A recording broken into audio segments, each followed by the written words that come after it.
Just got on the water for a little evening bass trip. Tied on the Weedless Nedster. Gonna be fishing some deep weed lines and coontail and cabbage clumps, and anywhere between 10 to 12 to even 15 feet. So let's see if we can catch a couple bass.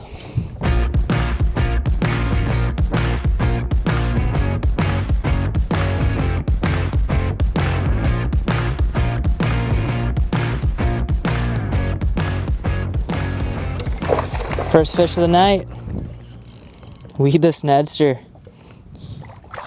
Not a bad one either. Oh, he's jumping. Come here. Oh, nice, right on the top of the mouth. Not a bad one. Great way to start the night.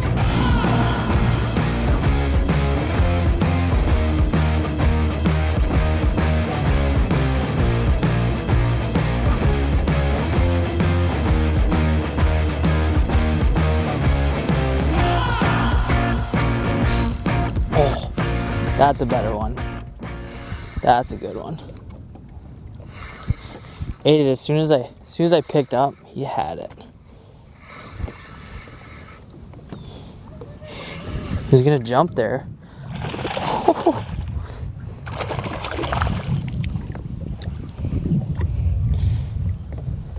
They always have one more. We'll fight it when they get close to the boat. Oh. Nice. Number 2. Not bad.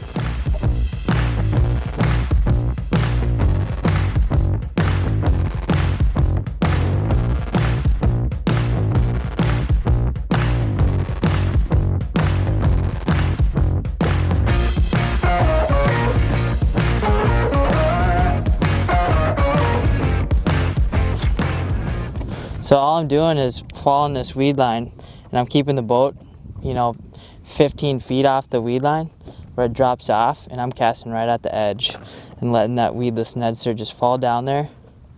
And a lot of times they'll just hit it right on the fall.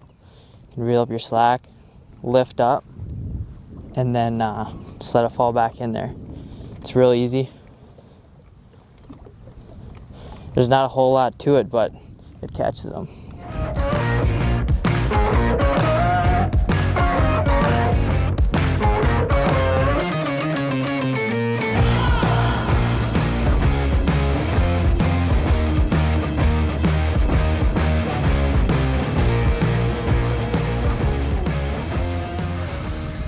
I think they're getting bigger.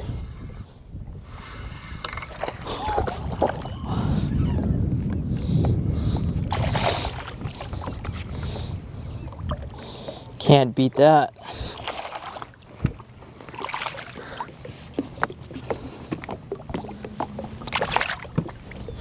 Get out for a little evening bite after work, tie on the Nedster, and just start catching fish. That's what I like to do. So anytime I'm fishing a Ned rig or a jig worm, I like a medium action rod. Anything around 7 feet, that works pretty good. And then I got 10-pound braid and to a 12-pound fluoro leader on like a clear lake like this. On dirtier lakes, you can oftentimes just get by with braid, but today we got like a 4-foot fluoro leader, and that helps with getting a couple more bites in the clear water. It's a pretty simple setup. The only thing I like to do is kind of beef up the line, because sometimes you got to get them out of the weeds when you're fishing thick cabbage and coontail. Again, I kind of just let it fall in there, reel up your slack, and kind of put your rod tip up and just feel if there's anything in there. If not, you can drop it back down in there, reel up your slack, and you can kind of give it a little light jigs here and there. But really, it's just you're lifting it up out of the weeds and letting her fall back in. And that titanium weed guard on that Weedless Nedster really helps pull right through that, that thick coontail, and it doesn't get hung up. And those bass will find it if you're around them.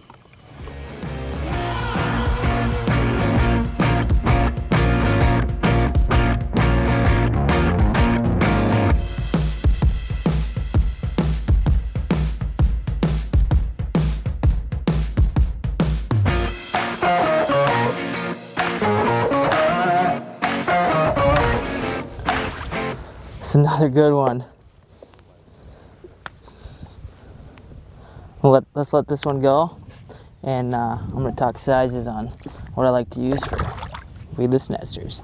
So the Nedster comes in 4 different sizes, and kind of the rule of thumb that I like to use for picking sizes, it depends on the depth. So from like 5 to 6 feet of water, I like the 1/8 ounce, and then from 7 to 9 to 10, you can choose the 3/16. Today we're fishing like 10 to 15 feet of water, so that's why I got the 1/4 on. And anywhere between 15 to 20 feet or deeper, that's when I pick up the 5/16. It's pretty calm tonight, so I could have probably got away with the 3/16, but I'm trying to get down deeper in those weeds where those fish are living. A lot of times if it's more windy, you want to upsize your jig. The Nedsters come in 4 different colors: green pumpkin, black, rusty craw, and chartreuse. Today I'm fishing in a lot of thick weeds, so that's why I picked up the weedless Nedster. If I was fishing more for smallmouth and in a rocky scenario, I'm going to use just the regular version. One thing that separates the Nedster from other jigs that you use for Ned rigging or jig worming is the ultra sharp, ultra strong Gamakatsu hook. Ned rigging and jig worming are a super versatile technique in the fact that you can rig a lot of different plastics on a jig worm or a Nedster. You can use like stick baits, jig crawlers, little craw baits, or even big stick baits and ribbon type worms. The one we're using tonight is a jig crawler in green pumpkin. It's one of my favorite little baits to put on a Nedster. I like this because it floats. Plastics that float work really good on jigs like the Nedster. Let's see if we can catch a couple more.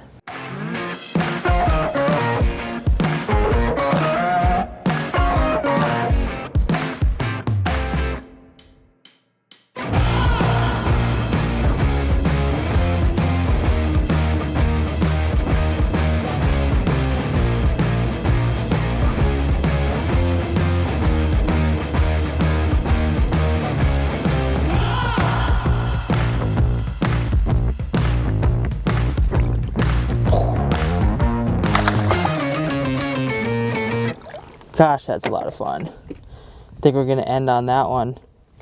I think I had a little bit too much fun for the middle of the work week. Put the Nedster to work for a couple hours in the evening. Hard to beat that.